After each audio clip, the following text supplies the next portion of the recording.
হাসনাত আব্দুল্লাহকে নিয়ে যা বললেন রুমিন ফারহানা। ফজলুর রহমানের নামে অপপ্রচার, বিএনপি নেতাকর্মীদের বিক্ষোভ। ভোট নিয়ে মানুষের মধ্যে ব্যাপক উৎসাহ তৈরি হয়েছে বলছেন মঈন খান। সর্বশেষ জানাবো কালীগঞ্জ স্বাস্থ্য কমপ্লেক্সে অনিয়ম, অনুসন্ধানে দুদক। শুনছিলেন সংবাদ শিরোনাম, এবারে বিস্তারিত। হাসনাত আব্দুল্লাহকে নিয়ে যা বললেন রুমিন ফারহানা। বিএনপির সহ আন্তর্জাতিক বিষয়ক সম্পাদক রুমিন ফারহানা এবং জাতীয় নাগরিক পার্টির দক্ষিণ অঞ্চলের মুখ্য সংগঠক হাসনাত আব্দুল্লাহর মধ্যে কথার লড়াই তীব্র আকার নিয়েছে। হাসনাত আব্দুল্লাহ রুমিন ফারহানাকে বিএনপির আওয়ামী লীগ বিষয়ক অন্যতম সম্পাদক হিসেবে উল্লেখ করেন। এর জবাবে রুমিন ফারহানা সামাজিক যোগাযোগ মাধ্যমে হাসনাত আব্দুল্লাহর বিরুদ্ধে তীব্র সমালোচনা করে তাকে ফকিন্নির বাচ্চা বলেন। সেই সঙ্গে তিনি হাসনাত আব্দুল্লাহর আওয়ামী লীগ ও ছাত্রলীগের সঙ্গে যুক্ত থাকার বিভিন্ন ছবি ও প্রমাণ পোস্টে সংযুক্ত করেছেন। এ ধরনের কথায় ফেসবুকে ব্যাপক আলোচনা সমালোচনা শুরু হয়েছে, তোলপাড় শুরু হয়েছে। সোমবার রুমিন ফারহানা তার ভেরিফাইড ফেসবুক অ্যাকাউন্টে লিখেছেন, এটা ওই ফকিন্নির বাচ্চাটা না যে আমাকে আওয়ামী লীগ বিষয়ক সম্পাদক বলেছে। পোস্টটি ইতিমধ্যেই ভাইরাল হয়েছে এবং অসংখ্য মানুষ শেয়ার করেছে। এর আগে রবিবার দুপুরে রাজধানীর আগারগাঁওয়ে নির্বাচন ভবনে সংসদীয় আসনের সীমানা পুনর্নির্ধারণের শুনানিতে বিএনপির নেতাকর্মীদের সঙ্গে এনসিপির নেতাদের ধাক্কাধাক্কি ও মারধরের ঘটনার পর হাসনাত আব্দুল্লাহ বলেন, বিএনপির আওয়ামী লীগ বিষয়ক সম্পাদকদের মধ্যে অন্যতম রুমিন ফারহানা। নির্বাচন ভবনে সংবাদ সম্মেলন করেন এনসিপির দক্ষিণ অঞ্চলের মুখ্য সংগঠক হাসনাত আব্দুল্লাহ। তিনি অভিযোগ করেন, আগামী নির্বাচনে বিএনপি কিভাবে ভোটকেন্দ্র দখল করবে তার একটি টেস্ট ম্যাচ হয়ে গেল শুনানিতে এনসিপির নেতা কর্মীদের উপর হামলা মধ্য দিয়ে। রুমিন ফারহানার সমালোচনা করে হাসনাত আব্দুল্লাহ বলেন, বিএনপির আওয়ামী লীগ বিষয়ক সম্পাদক রয়েছেন অনেকেই, যারা আওয়ামী লীগ থেকেও বেশি আওয়ামী লীগ। বিএনপির আওয়ামী লীগ বিষয়ক সম্পাদক যারা রয়েছেন তাদের মধ্যে অন্যতম রুমিন ফারহানা। ফজলুর রহমানের নামে অপপ্রচার, বিএনপি নেতাকর্মীদের বিক্ষোভ।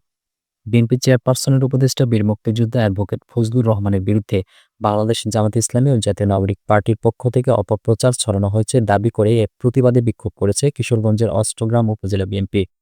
সোমবার বিকেলে উপজেলা বিএনপির সিনিয়র যুগ্ম সাধারণ সম্পাদক নিজামুল হক নজরুলের নেতৃত্বে মিছিলটি অষ্টগ্রাম হ্যালিপ্যাড মাঠ থেকে শুরু হয়ে উপজেলা সদরের বিভিন্ন সড়ক প্রদক্ষিণ করে মুক্তিযোদ্ধা ভবনের সামনে গিয়ে শেষ হয়।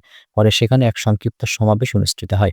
সমাবেশে বক্তব্য দেন নিজামুল হক নজরুল, উপজেলা স্বেচ্ছাসেবক দলের সদস্য সচিব জুবায়ের হাসান ইয়ামিন এবং অঙ্গ সংগঠনের নেতৃবৃন্দ। এ সময় বক্তারা বলেন, বীর মুক্তিযোদ্ধা ফজলুর রহমান একজন সৎ, নির্ভীক ও আদর্শবান রাজনীতিবিদ। জামাত ও এনসিপির একটি চক্র পরিকল্পিতভাবে তার রাজনৈতিক অবস্থানকে কলুষিত করার ষড়যন্ত্রে লিপ্ত হয়েছে, কিন্তু তাদের এই মিথ্যা অপপ্রচার ও কুৎসা রটনা অতীতের মতো এবারও ব্যর্থ হবে। আমরা প্রয়োজনীয় ঐক্যবদ্ধ আন্দোলনের মাধ্যমে সকল ষড়যন্ত্র প্রতিহত করব। সমাবেশ শেষে বিক্ষোভকারীরা বীর মুক্তিযোদ্ধা ফজলুর রহমানের দীর্ঘায়ু ও সুস্বাস্থ্য কামনা করেন এবং ষড়যন্ত্রকারীদের বিরুদ্ধে রাজপথে প্রতিরোধ করে তোলার কথা জানান। ভোট নিয়ে মানুষের মধ্যে ব্যাপক উৎসাহ তৈরি হয়েছে বলছেন মঈন খান। বিএনপির স্থায়ী কমিটির সদস্য ডক্টর আব্দুল মঈন খান বলেছেন, জাতীয় নির্বাচনের সম্ভাব্য সময় ঘোষণার পর থেকেই ভোট নিয়ে মানুষের মধ্যে ব্যাপক উৎসাহ তৈরি হয়েছে। দেশের মানুষ ফেব্রুয়ারিতে ভোট দিতে উন্মুখ হয়ে আছে। সোমবার রাজধানীর শেরেবাংলা নগরে অবস্থিত বিএনপি প্রতিষ্ঠাতা ও প্রয়াত রাষ্ট্রপতি জিয়াউর রহমানের সমাধিতে শ্রদ্ধা নিবেদনের পর তিনি এসব কথা বলেন। জাতীয়তাবাদী মুক্তিযোদ্ধা দলের ৩৩তম প্রতিষ্ঠা বার্ষিকী উপলক্ষে শ্রদ্ধা জানানো হয়। ডক্টর মঈন খান সাংবাদিকদের বলেন, জাতীয় নির্বাচনের মাধ্যমে জনগণের ভোট দেওয়ার প্রত্যাশা পূরণ হবে। একটি সুষ্ঠু ও নিরপেক্ষ নির্বাচনের মাধ্যমে কেবল দেশের মানুষ গণতন্ত্র ফিরে পেতে পারে।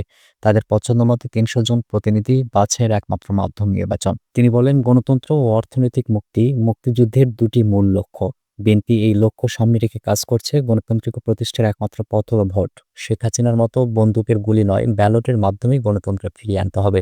২০০৯ সালে জন্ম নেওয়া তরুণরাও আগামী ফেব্রুয়ারিতে প্রথমবারের মতো ভোটাধিকার প্রয়োগের সুযোগ পাবে বলেও জানিয়েছেন তিনি। কালীগঞ্জ স্বাস্থ্য কমপ্লেক্সে অনিয়ম, অনুসন্ধানে দুদক। গাজীপুরের দুর্নীতি দমন কমিশনের অনুসন্ধানে কালীগঞ্জ উপজেলা স্বাস্থ্য কমপ্লেক্সে নানা অনিয়ম ও অব্যবস্থাপনার সত্যতা পাওয়া গেছে। কর্মকর্তা কর্মচারীদের সময়মতো কর্মস্থলে না আসা, টিকিটের অতিরিক্ত মূল্য আদায়, নষ্ট যন্ত্রপাতি, রোগীদের নিম্নমানের খাবার সরবরাহ সহ একাধিক অভিযোগের প্রমাণ পাওয়া যায়। উপজেলা স্বাস্থ্য ও পরিবার পরিকল্পনা কর্মকর্তা নিজেও এসব অনিয়মের দায় স্বীকার করেছেন। সোমবার দুপুরে হাসপাতালে অভিযান চালান দুদক কর্মকর্তারা। দুর্নীতি দমন কমিশন, দুদক, গাজীপুরের উপপরিচালক এনামুল হকের নেতৃত্বে ৪ সদস্যের একটি প্রতিনিধি দল এ অভিযান পরিচালনা করে। আগে থেকেই হাসপাতালটির বিরুদ্ধে দুদকের কাছে সুনির্দিষ্ট কিছু অভিযোগ ছিল। তদন্তে দেখা যায় হাসপাতালে কর্মরত অনেক কর্মকর্তা ও কর্মচারী সময়মতো অফিসে আসেন না, যার ফলে রোগীরা সময়মতো সেবা থেকে বঞ্চিত হয়। এছাড়া সরকার নির্ধারিত ৩ টাকার টিকিটের পরিবর্তে রোগীদের কাছ থেকে ৫ টাকা করে আদায় করা হচ্ছে। অভিযানে দুদক কর্মকর্তারা দেখতে পায় হাসপাতালের আল্ট্রাসোনোগ্রাম ও এক্স-রে মেশিন দীর্ঘদিন ধরে অচল ও নষ্ট থাকায় রোগীরা অতিরিক্ত টাকা খরচ করে বাইরে থেকে পরীক্ষা করতে বাধ্য হচ্ছে।